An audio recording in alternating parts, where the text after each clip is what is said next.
podcast focused on trends shaping the future of manufacturing. I'm Alexandria Burek, your host, here with A.W. Schultz, two thought leaders with a passion for people and manufacturing. Today and every episode, we are diving deep into the advancements, sustainable practices, and dynamic changes transforming how we produce everything. And now welcome Alexandria Burek and A.W. Schultz. Hello, everyone. Welcome to another episode of Factory of the Future. Today, we are going back in history to the early 2000s, so 2000 to 2009. Some people refer to this as the lost decade. Today, AW and I are going to be talking through the employment catastrophe, the China shock, and many other contributing factors that resulted in a loss of manufacturing jobs at significant and staggering levels. So, AW, do we want to start with the employment catastrophe and the loss of the 5.7 million jobs over the course of the decade? Yeah, Alexandra, what we're talking about is that we did see where the start of the century, so the 2000s, the dot-coms, the real estate crisis, NAFTA changes. I was trying to look for the word Y2K. Remember that? Yeah. And a lot of stuff was just booming, and then it started walking into a wall that really affected some of the jobs within the manufacturing, in addition to some of the other industries. So if you go back in time and you think about the housing crisis that kind of led into was it 2000? I'm going to say 2007, 2008 is when that came to a head. Yeah. And I personally remember I had just moved to Texas, and I remember I was amazed at these houses that they were being put up, and they were willing to finance us for it. But it was just the two of us, and we're like, we don't need this kind of a place. And then soon enough, that was 2005, and then all of a sudden, on my whole block, there was houses for sale everywhere. Yeah. And fortunately for my wife and I, we both had good jobs at the time, so we weren't necessarily affected by that. But a lot of people they struggled during that time, especially in bringing this back to the manufacturing communities. Yeah, what I found especially interesting in the research was that, while manufacturing declined by 33% in that decade, what we found is that it wasn't evenly spread across the U.S. It particularly hit parts of Ohio and Kentucky especially bad. And one of the things that kind of came out of left field but is seen as a definite contributing factor is the opioid epidemic.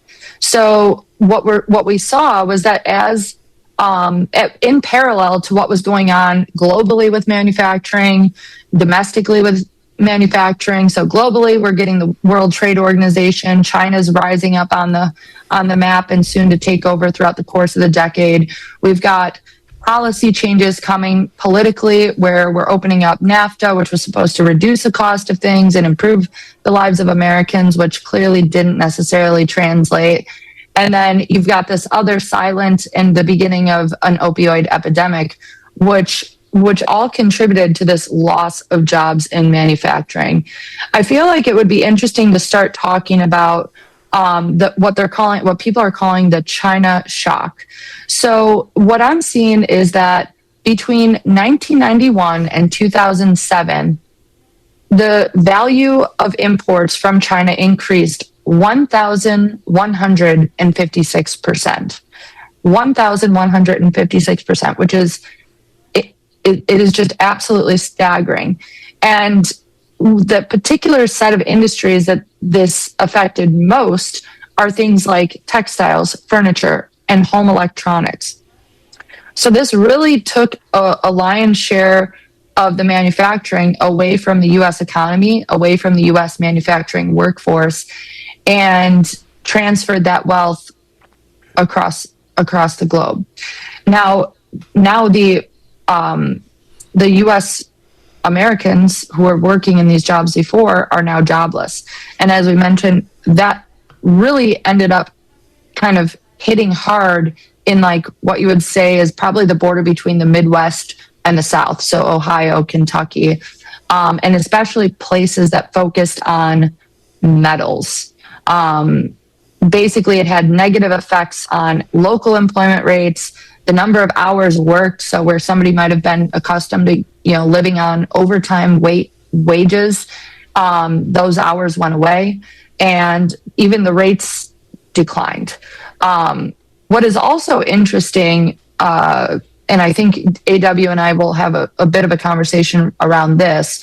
The government had suggested that the reason that job loss was so significant during this decade was because productivity just boomed. The manufacturing industry became so evolved that companies were doing more with less. But the statistics do not support that.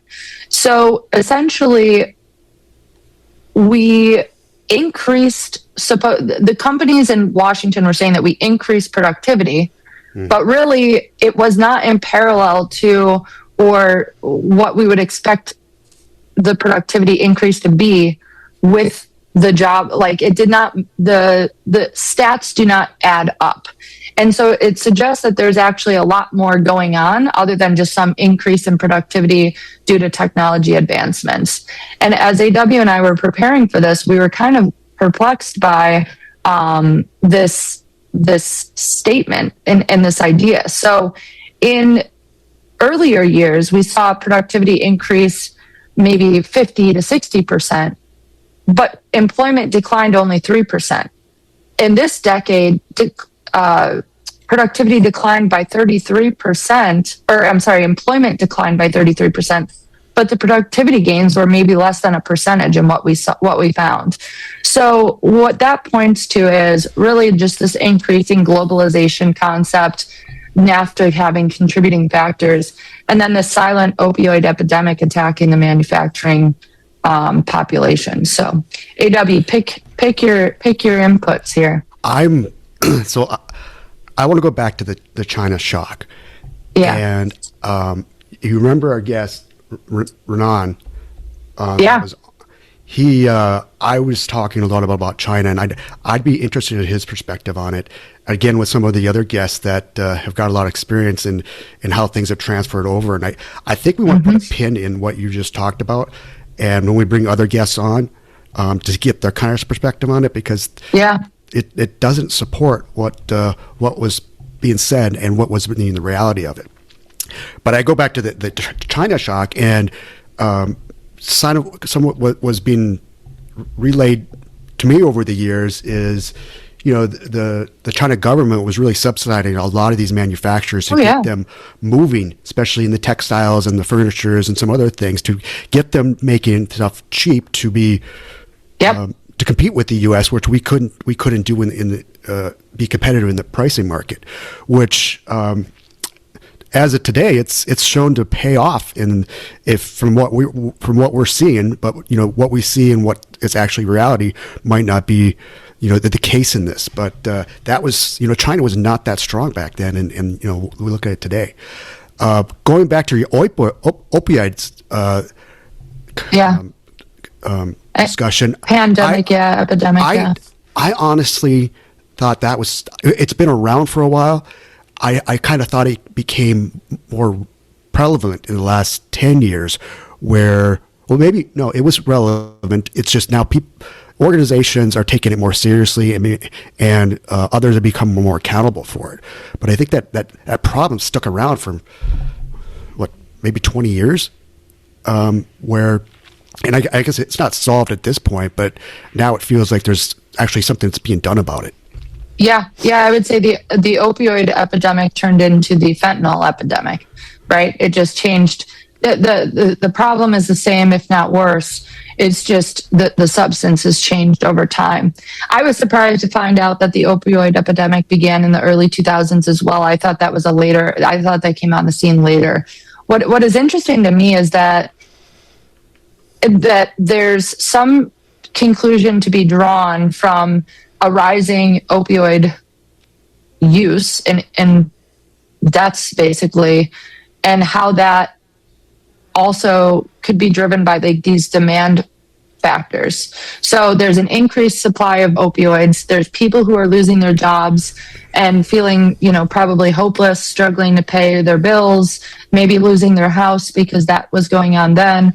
And it seems like the availability of the opioids not only kind of created this lack of demand in terms of manufacturing, but also was used as kind of you could argue, crutch of sorts for the people that were affected by this job loss. So it was kind of a double-edged sword. Not only were people losing their houses during this decade, not only were people losing their jobs and having to kind of rebuild in those ways, but also now we're facing this whole insurgence of opioids coming and flooding the markets. And it's kind of insane to think that was all going on. This happened not in the 2000s, but I did have some experience where I was supporting one factory, and they couldn't get people hired on full time because they couldn't get. This is their words. They couldn't pass their drug tests, and certainly in a lot of manufacturing, there's liabilities that you have to check the boxes. There's insurances that play a part into it. So there was a lot of people looking for jobs, but they were suffering from a problem they couldn't pass. Yeah, that's insane. Well, I mean, you had an interesting perspective, right? Because as we were talking about this, you were sharing that working in more of the food in industry, that you were relatively recession insulated because we weren't ready to offshore food. I mean, I think that would be an interesting topic to go into, is kind of how the food industry went from kind of a local, domestic manufacturing and supply chain into this global.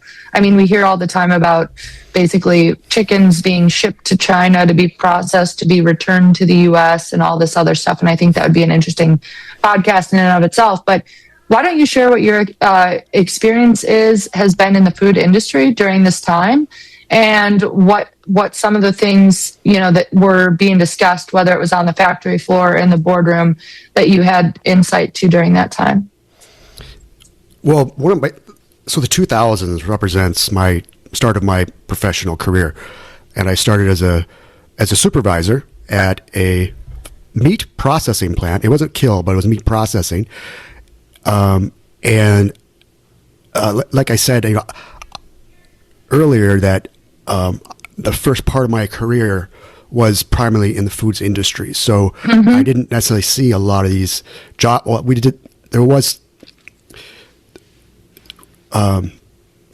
we had some bad strategies at some point where we were trying to, up the market, and then all of a sudden the demand wasn't there. But that wasn't really due to the recession. It was just due to trying to make the company look more favorable than necessary, which led to a lot of job loss. But overall, in my first part of my career, and this is 2000s up to 2016, possibly, 16, maybe, I've always been in the food and beverage industries, and it never really saw the impact on it. We certainly had highs and lows, but it wasn't anywhere near to what we're talking about today. The volatility was significantly less in your industry than, say, home electronics, where people stop upgrading their equipment when they're focused on buying food or things like that. Yeah. I mean, when we get into, I guess, the 2020s, we'll talk a little bit about where I'm seeing right now is that a lot of companies aren't wanting to spend, and especially somebody that does workshops and consulting. They're tapping the brakes on where they want to put their investments in. But we'll get to that in a few episodes. Yeah, I would say during this period, I was still in school, like grade school, approaching high school. So I didn't have that same experience, although I did recall that, like, I knew that there was something going on. I just didn't quite understand the depths of it. Like, my experience and memory of the decade was more related to the housing crash. Like that, I remember that being especially scary for me. Luckily for me, my parents were really wise, and sounds like you. They always made decisions based on one salary, not two, despite being a two-salary household for my entire life. So we were in pretty good shape when it came to the housing market crisis and those things. I do remember though it was 2010, and I wanted to buy a condo for like $60,000, and it was in a neighborhood I was living in. I probably would have lived there, probably still today, because the neighborhood was in the middle of gentrification at the time and all this stuff. And the property value rose to like over $300,000 in roughly 12 years, something crazy like that. So little regret made, little word to the wise in the housing market crash department that if values crash again, be ready to buy. Keep your cash on hand. But anyhow, I think that covers really the 2000s, the early 2000s. The world did not end. The millennium started a whole new path for the world in terms of manufacturing and kind of how supply chains are managed and looked at. So with that, I think we're out of here. Yeah, we're out of here. And, I would say that this episode's 2000s. We'll be doing up to, next one will be 210s. And certainly we got to bring that to conversation, because we got some great guests coming on in the next few months. So Stay tuned and have a good day. Yeah, thanks. This is Factory of the Future, and we are out of here like finished goods. Stay tuned for our next episode of Factory of the Future, where we're exploring groundbreaking techniques and behaviors that are reshaping industrial landscapes. Don't forget to subscribe and leave us a review and help others discover the cutting-edge insights transforming manufacturing as we know it.